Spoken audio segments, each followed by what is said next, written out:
Curiosidades del mundo antiguo. Con Ignacio Monzón, nuestro historiador de cabecera y de lujo. Muy buenas noches. Muy buenas noches, Bruno.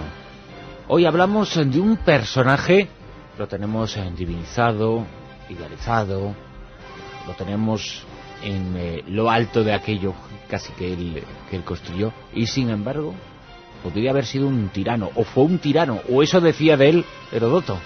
Sí, señor. Si es que acaso existió. ¿Quién, Heródoto? No, el personaje del que vamos a hablar, ¿no? ¿Quién?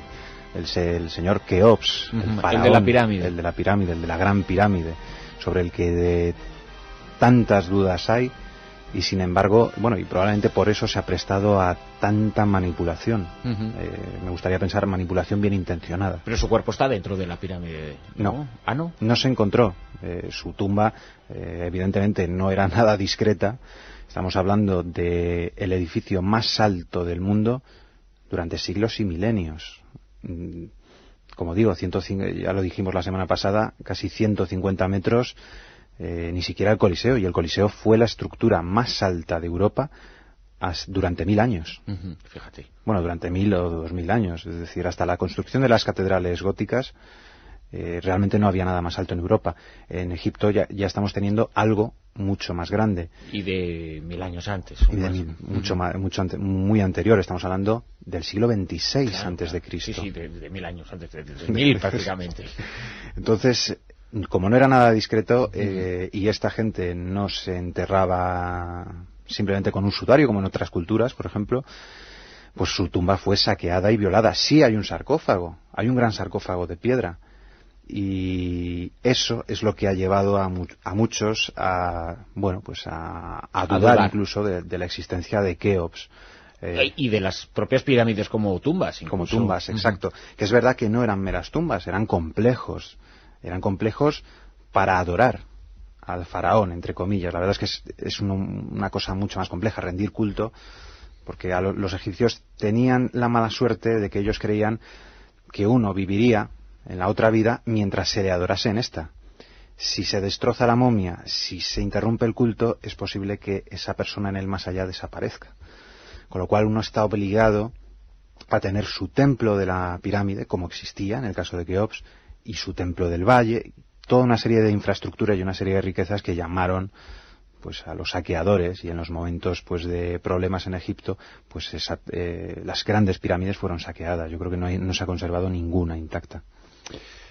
En el caso de Keops, supongo que pasa como con el resto de faraones, que desde el momento en el cual se convierten en el gran mandatario de Egipto, en su momento, en el tiempo en el que están gobernando, ya empiezan a construir la que es su tumba. Seguramente, es que como tampoco sabemos cómo se construyó la Gran Pirámide ni el resto, no sabemos cuánto se tardó. Heródoto, en su libro segundo, Euterpe, en el fragmento 124 nos cuenta. Lo que pasa es que Heródoto está en Egipto 2100 años después de Keops. Entonces se supone que es lo que le están contando los sacerdotes de una época, la época saíta, época baja.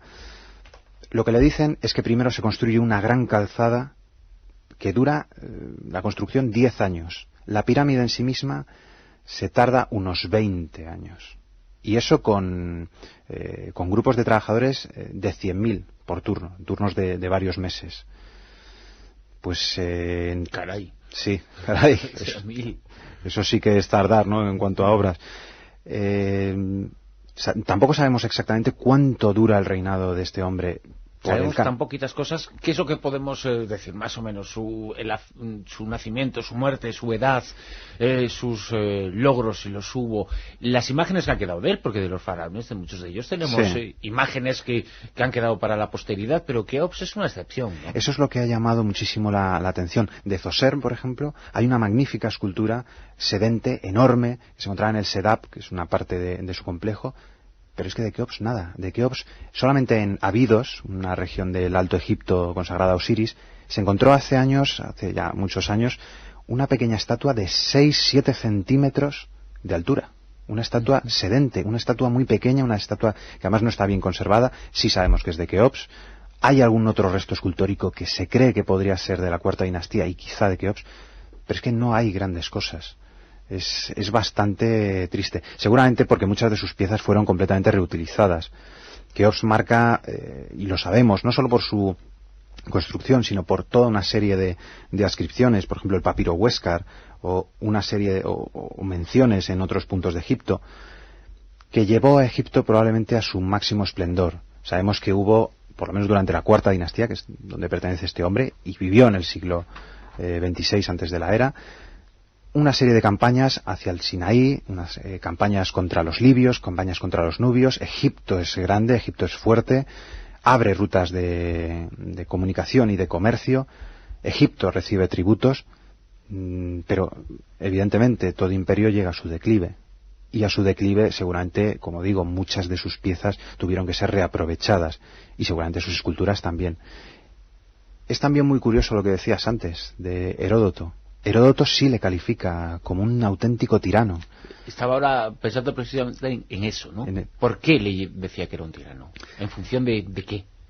Primero por lo que a él le cuentan. A él le dicen los sacerdotes que él controla muchísimo los diferentes sacerdocios, incluso dicen que cierra templos. Evidentemente los sacerdotes viven de ser sacerdotes y de las donaciones generosas que les hacían los poderosos. Los sacerdotes muchas veces, el clero de Amón, por ejemplo, llegó a desestabilizar el poder político, llegaba a rivalizar en muchos casos. Entonces no le ven muy bien, ¿no? Era un poco como Mendizábal. Mendizábal era el comecuras mayor del reino, que se le decía en el siglo XIX.